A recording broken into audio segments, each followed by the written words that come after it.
বলছি যে কি, আমার তো বয়ফ্রেন্ড আছে, আমার বয়ফ্রেন্ডের লোকেরা এখানে আছে, আমাকে স্কট দিয়ে নিয়ে আসছে, আমার বয়ফ্রেন্ডের লোকরা বাইরে ওয়েট করতেছে, স্কট দিয়ে নিয়ে আসছে তারা আমাকে। কালকে রাতে থানায় তারাও আমার সাথে ছিল।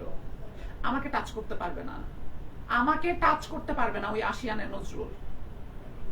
আমি যদি আমার কিছু হয়, আমি পুরা দেশকে ডুবাই দিব, এইটুকু শুধু আমি বলে দিলাম।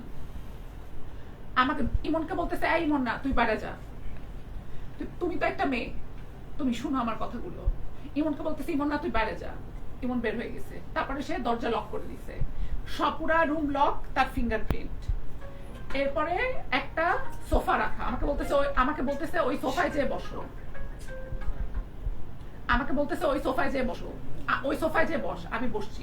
বসার পরে সে এভাবে বসা ছিল তো, সে নিচের থেকে দুই হাত দিয়ে দুইটা রশি বের করছে, যে রশি দিয়ে ফাঁসি দেয়। বের করে বলে কি না, এই রশি দিয়ে হাসিনা রাজাকারদের ফাঁসি দিছে, দেখছো এই ফাঁসি জীবনে, এই রশি জীবনে। আমি বললাম, আপনি কি আমাকে ফাঁসি দিবেন? পরে বলে যে না, তোরে আদর করব। আমি বললাম যে আপনি আমার সাথে কি, আমি আপনাকে চিনি না, আপনি কে, আপনাকে আমি চিনি না, আপনি কেন এগুলো করতেছেন?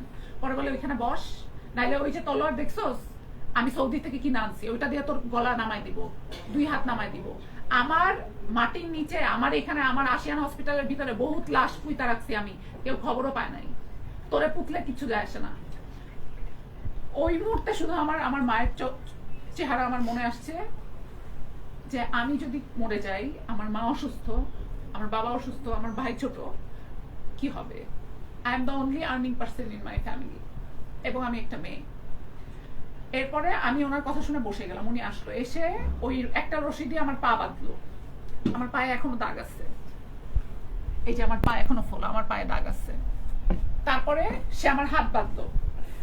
আপনারা কি মানুষ শুনতেছেন? আপনারা, আমি কি বলতেছি? আমার পা বাঁধলো, হাত বাঁধলো, বেঁধে আমাকে সোফার মধ্যে এরকম করে দিয়ে গলা টিপে ধরলো, গলা টিপে ধরলো, গলা টিপে ধরে তারপরে সে আমাকে থাপ্পড়ের উপর থাপ্পড়, থাপ্পড়ের উপর থাপ্পড়, থাপ্পড়ের উপর থাপ্পড়। এরপরে কাঠের লাঠি সে বের করলো, বের করে ওইটা দিয়ে আমাকে ড্রিম করে এখানে মারলো। দাগ দেখছেন আপনারা আমার শরীরের? আপনারা দেখছেন কি আমার দাগ? আপনাদেরকে আবার দেখাই, সোশ্যাল মিডিয়াতে এটা দেখেছি। আমাকে শেষ করতে দেন, আপনারা পরে কথা বলবেন। তার প্রস্টিটিউট কি নাম? সামিয়া কি সামিয়া সাবা সোবা, সামিয়া সোবা। দাঁড়ান, ছবিটা পাঠাও তো আমাকে, ছবিটা হয়ে গেল।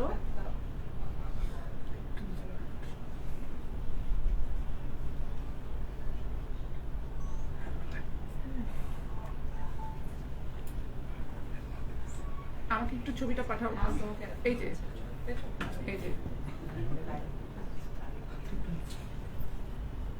এই মেয়ে, এই মেয়ে, এই মেয়ে,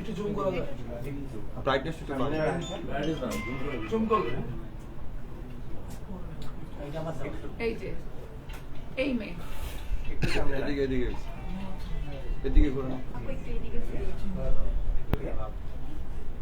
দেখি দেখি আমি লাইভে বাইরে দেখি তো, দেখি তো, দেখি তো। হ্যাঁ, ওই একটু রাউন্ড করে ঘুরে দেখান। হ্যাঁ, ঠিক আছে।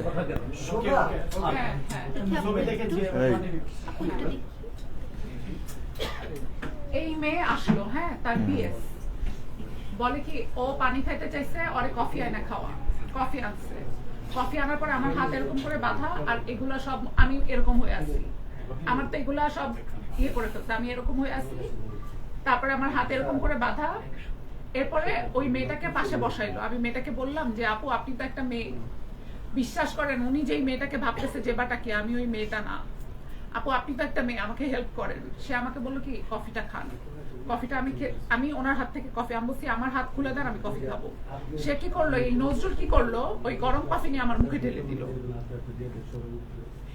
গরম কফি নিয়ে আমার মুখে ঢেলে দিল। এই সোবা না সাবা, এই প্রস্টিটিউট তখন ওখানে ছিল, যাকে সে ইউজ করে রেগুলার। আমার কাছে ভিডিও আছে, আমি তার অফিস থেকেই ভিডিও পেয়েছি। এরপরে যখন আমি আর অক্সিজেন, যখন সে বুঝলো, তখন তার মেয়েটা তাকে বললো, ওই যে ওই পিএস বললো যে স্যার এখন কিন্তু মারা যাবে, মারা গেলে কিন্তু আমরা ফেসে যাব স্যার। দেশের অবস্থা ভালো না, আপনি কিছু একটা করেন, মেরে গেলে কিন্তু ফেসে যাব স্যার, আপনি একটু ঠান্ডা হন, ও মরে গেলে কিন্তু আমরা ফেসে যাব, দেশের অবস্থা খারাপ। তখন সে বলল তোর কাছে একটা অপশন আছে, তুই মদ খাইলে তোরে ছাইড়া দিব। আমি বললাম আমি তো মদ খেতে পারি না, আমি মদ কি, আমি একটা সিগারেটের স্মেল নিতে পারি না। আমার অনেক ভাই ব্রাদার আছে এখানে, আমি নাম বলবো না, তারা জানে আমি স্মেল নিতে পারি না সিগারেটের। বললো তুই মদ খাইলে তোরে ছাইড়া দিব। আমি বলছি যে আমি মদ খাইতে পারি না। পরে সে আবার ওই লাঠি হাতে নিছে, খাবি না খাবি না, সে আবার ওই লাঠি হাতে নিছে, খাবি না খাবি না। এরপরে পরে সে বললো এখন ইমনের ডাক। ইমন আসছে পাশের রুম থেকে, পাশের রুম থেকে ইমন এসে আমাকে দেখে হাউমাউ করে কান্না শুরু করে দিচ্ছে। এরপরে বললো, ইমনকে বললো, আমি বললো যে ওকে নিয়ে একটু বাইরে যা, ওরে নিয়ে একটু বাইরে যা, আমি একটু রেস্ট নিবো, ওই নজরুল বললো।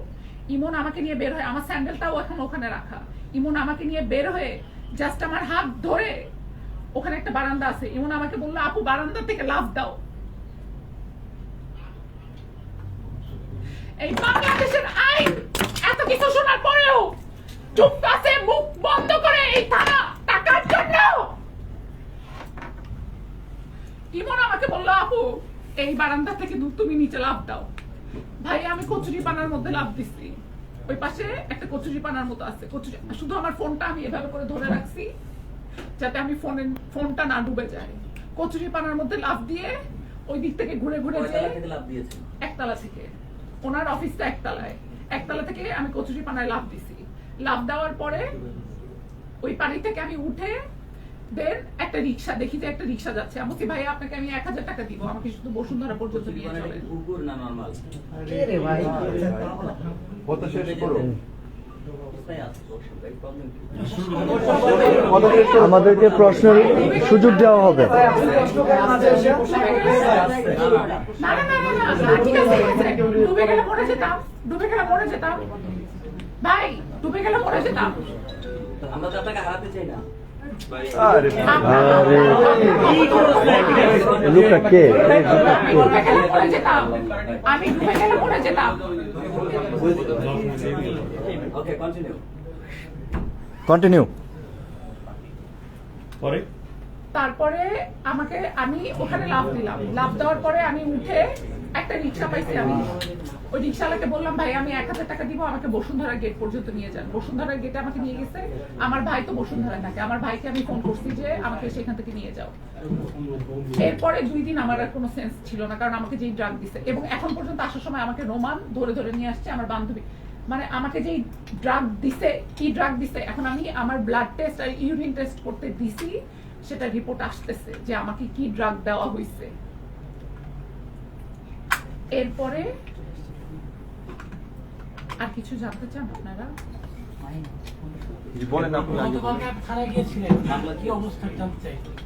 আমি গতকালকে থানায় যাওয়ার পরে তারা আমাকে বললেন যে এই কেসটা এখানে না করে এটা আপনারা কোর্টে করেন। আমি বললাম যে উনি তো 300 ফিটের, ওনার তো খিলক্ষেত টানা পড়ে, আমি কোর্টে কেন যাব, আমি কোর্টে কেন যাব ভাই, আমি এখানে মামলা করব। প্রথম দিকে তারা আমার মামলা নিতে চায় নাই।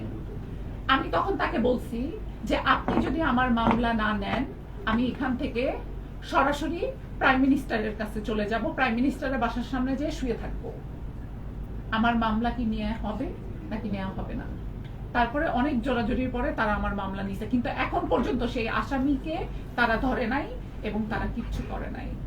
আমার কথা হইল সব বাদ, সব বাদ, আমি নায়িকা, আমি মডেল, জেবা টাকিয়া, সব বাদ, আই এম এ গার্ল। আমি এই বাংলাদেশে কর দেই, পানি খাওয়ার জন্য কর দেই, ছোট ছোট বাচ্চাদের রেপ হচ্ছে, আমি এই দেশকে সার্ভ করি, আমি আপনাদেরকে এন্টারটেইন করি, আমাদেরকে ছাড়া আপনারা সিনেমা দেখতে পারতেন না। এই মেয়ে দুইটা যেখানে আসছে আপনাদের বিশ্বাসই আসছে, এতগুলো ছেলে জার্নালিস্টের মধ্যে এই দুইটা মেয়ে আসছে। আজকে যদি ওই মেয়েটার হাত বাঁধে, পা বাঁধে, লাথির উপরে লাথি মারে, এই মেয়েটা কোথায় যাবে? বিচার কার কাছে? স্বরাষ্ট্র মন্ত্রণালয় কেন এখনো কথা বলতেছে না? স্বরাষ্ট্র মন্ত্রণালয় কেন এখনো কথা বলতেছে না? মাননীয় প্রধানমন্ত্রীকে বলতে চাই, আপনার মেয়ে তো আমার বয়সের, একবার আপনি জাইমা রহমানকে আমার জায়গায় চিন্তা করে দেখেন। আই এম এ গার্ল, বিচারটা কোথায়? ঢাকা ইউনিভার্সিটিতে একটা জেন্ডার সাবজেক্ট ছিল, সেই জেন্ডার সাবজেক্টটাকে বন্ধ করে দেওয়া হয়েছে। কেন বন্ধ করে দেওয়া হয়েছে? যাতে ছেলে মেয়েদের পড়াশোনাটা না হয় ওখানে, যাতে ছেলেদের যা ইচ্ছা তাই করতে পারে। এই হুজুর এরা আমাকে বলে কি ওরা কি বছরে 5 বার, আমাকে বলছে বছরে 5 বার হজ করছে। আমি ওখানে যখন আমাকে মেরে ফাটাই ফেলছে, ভাবো না, এর বিচার হইতে হবে। আমার মতো হাজারো স্নিগ্ধা সাফারার হবে। আপনারা প্রত্যেকে আমার ভাই না? আপনারা আমার ভাই দেখেই তো এখানে আসছেন। আমি একটা মেসেজ দিছি, এতগুলো ক্যামেরা নিয়ে আপনারা আসছেন। আপনাদের ভিউ ব্যবসা হবে ঠিক আছে, কিন্তু আসছেন তো আপনারা। আজকের পরে এই মেয়েগুলো কার কাছে যাবে? ওরা কাকে বিশ্বাস করবে? আচ্ছা, আপনি তো ইমনের সাথে গিয়েছেন, এখানে কি ইমনের কোনো চাল আছে বা তার চক্রান্ত? ইমন ঘুমায়। ইমনকে কি করছে সেটা দেখেন। ইমনকে আমি ওখান থেকে বের হয়ে যাওয়ার পরে ইমনকে কি করছে এটা দেখেন, দেখাচ্ছি আমি। ইমনকে কি করছে এটা দেখেন। ইমনকে কি করছে এটা দেখেন। ইমন কথা বলতে পারতেছে না, ইমন কোমায় আছে। ইমনের বউ আমাকে ভিডিও পাঠাচ্ছে। ইমনের 2 পায়ের 10টা নখ উঠায় ফেলছে ওই যে প্লাস্টার দিয়ে। এই যে ও মাই গড, বলে কি? এই যে ইমনের পা। ধরবে, সব দিক দিয়ে ঘুরে ধরবে, একটু ঘুরে ধরেন সব দিকে। সব দিকে ঘুরে ধরেন। আপনি বসে দেখেন, বসে দেখেন। আপু বসো বসো। ইমন এখন কোথায়? ভাই ওকে হসপিটালে বলো না। চিন্তা আপু বসো। তাহলে ইমনের বিষয়টা জানতো না? ইমনের দাঁড়ান, এই যে ইমনের পা ভেঙে দিছে। আমি আপনাদের কাছে ইমনের সব ছবি দিয়ে দিব। এই যে ইমন। আচ্ছা, ইমনের উপর যে হামলাটা হলো, আমরা যতটুকু শুনেছি এখানে নজরুলের আশেপাশের মানুষগুলো ছিল, তারা কারা? নাম শুনেছেন 2-1 জনের? একটা পলাশ আর একটা কি নাম, এটার কি নাম? সামিয়া সোবা। এই যে ইমনের, এই যে ইমন। এবং ইমনের মাথা 2 ওর বউ আমাকে যেটা বললো, সামিয়া সুবাজি আপনার উপর হাতে চা ঢেলে কফি ঢেলে দেবে ওর বউ বিষয়টা আমাকে কি? খাওয়াইতে গেছে, আমি খাইনি। তখন ওই আশিয়ানের নজরুল আমার গায়ে ঢেলে দিছে এবং সামিয়া ওখানে ছিল। এবং সামিয়াকে আমি অনুরোধ ও তো আমার বাসার, এই সামিয়া তো আমার বাসার দাসী হওয়ার যোগ্য না। ও আমার বাসার দাসী হওয়ার যোগ্য না। ও আমার সামনে আসুক। ভুল হয়ে গেছে, ওর নামটা কেসে দেই নাই। ওর কেস এই যে ইমনের ভিডিও দেখেন।